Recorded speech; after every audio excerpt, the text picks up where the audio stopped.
Your daily escape is brought to you by me, Cassie, with Oddball Escapes. It would be hard to walk through Barcelona and not experience a design by the architect Antoni Gaudí. His buildings are very well known, but they're quite unusual, very creative.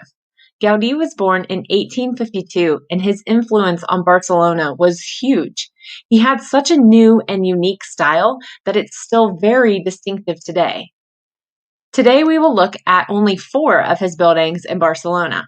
Pay attention to his use of nature. His constructions have a very organic look, lots of stonework, interesting shapes and twists, vibrant colors, and he also uses mosaic tiles. We start at Casa Milà. This was a residential home for the Milà family. And as you can see, it was a break from conventional architecture. It looks more like a sculpture than a building. Take a look at how the facade flows. It has this curvy, rising and falling feel to it. It looks like those thick stones were just carved straight from the ground. Perhaps that's why it's also called La Pedrera, which means the stone quarry. This is a perfect example of the organic look that Gaudí is known for. Now, let's take a look at the roof. Most roofs have chimneys and vents, maybe some skylights and some stairs. But have you ever seen a roof that looks like this? Everything that's usually functional and boring has been transformed into a sculpture, a piece of art. The rooftop really becomes a part of the building, and it's truly an experience to walk around on this rooftop.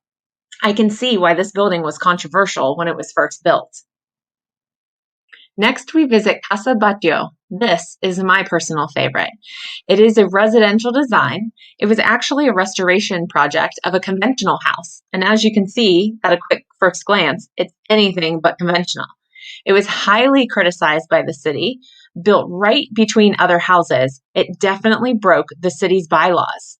Let's take a closer look. Here we have a mix of stone, iron, ceramics, and tiles, and the colors were taken from natural corals. Have you noticed the balconies yet? They look like skulls, and the supports of the windows look like bones. Here's a picture of the main window. Crazy, huh? We don't have time right now to show you the inside, but look it up. The windows look really cool from the inside too. And once again, the roof is just as unique as the main facade.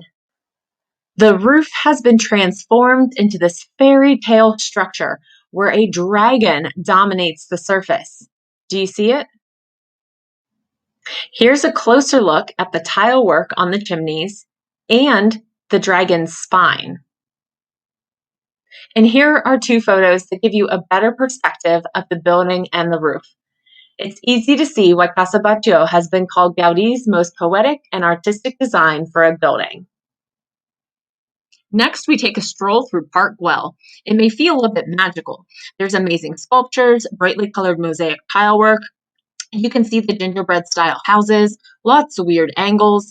This park is on the outskirts of the city, but definitely do not miss it. They say the view from this terrace is one of the most beautiful views of Barcelona, which you can see off in the distance. And you can't see it in this photo, but there's a wall right in front of us. Here's a better view. You can see the use of tile on the wall, as well as the rooftops in the distance. This wall also snakes around and provides some really cool sitting areas. Here's a closer look at the tile work. It's a playful mosaic of irregularly shaped pieces. Again, a signature of Gaudí's art.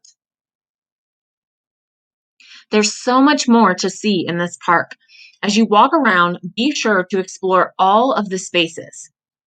For example, on the right-hand side of this photo is a design that's tree-like, but set at a weird angle. If you walk inside of that, this would be the experience. Very unique. And again, this is the perfect example of how Gaudí incorporates nature into his designs for a very organic feel. Finally, for our 4th stop today, we head to Sagrada Familia. This is one of Gaudí's most famous works, and it is the most visited attraction in Barcelona.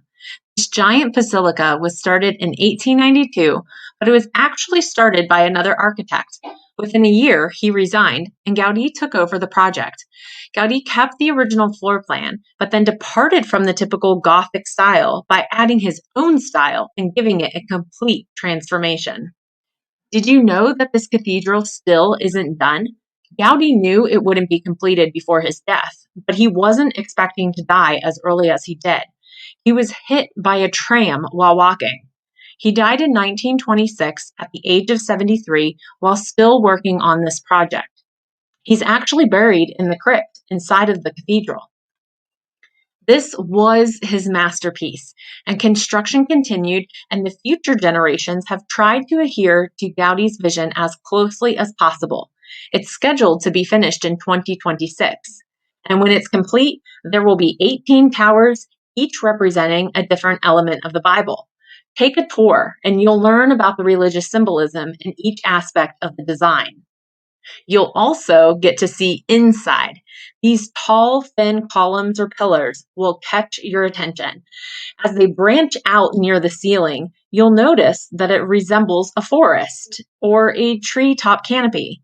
Here's another view. The interior is designed so that the light enters and catches the colors of the glass tiles. This, the inside of the cathedral, may be its most impressive part. As you can see, the impact that Gaudí had on Barcelona is huge. With 7 of his works declared UNESCO World Heritage Sites, be sure to create time into your schedule to visit his masterpieces on your next trip to Spain.